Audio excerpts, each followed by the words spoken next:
What's up, everyone? This week on Studio 209, we're at Hope's Chance Horse Sanctuary in Modesto, where they've been rescuing horses since 2013.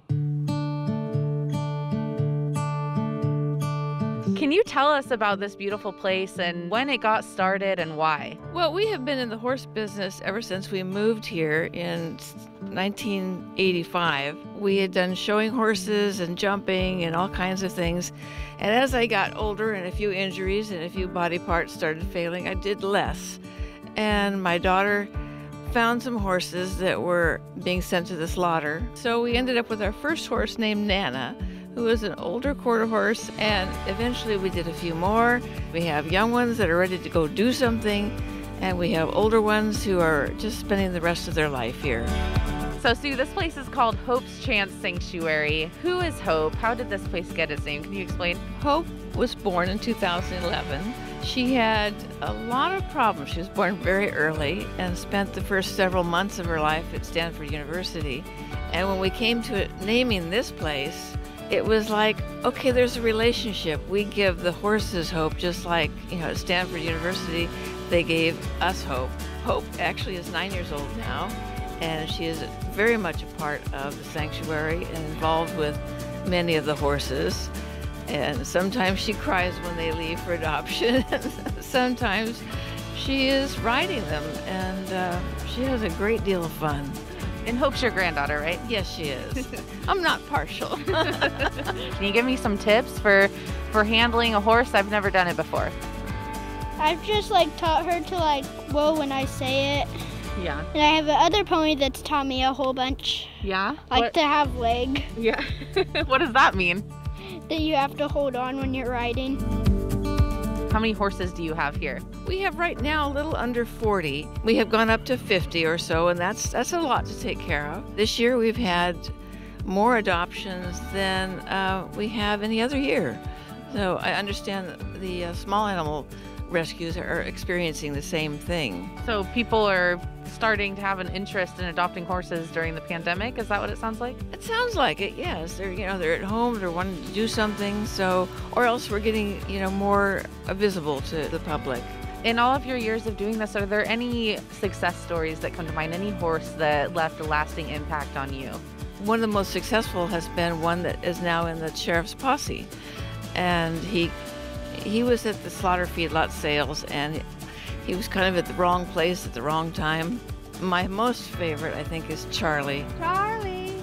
He was at the feedlot waiting for something to happen. He's blind, completely blind. He's very trusting. He's just as sweet as can be.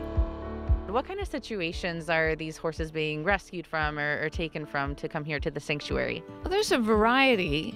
We work with the animal controls, and they get horses that are either abuse cases or abandonment, or they're forfeited to the animal control, and they will usually take them on for a month or so, and then they look to a rescue to maintain their care.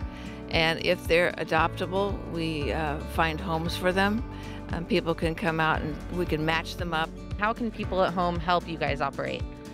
Well, we always love to have monetary donations. It takes about close to $100,000 to $150,000 a year to maintain this, and we have to rely on public donations. People can donate tack and feed, or even directly to our veterinarians at Sweet River Equine Clinic. They can volunteer. If they have skills to ride, that's great. If they don't have skills, there's always things to do. Do you have anything to say?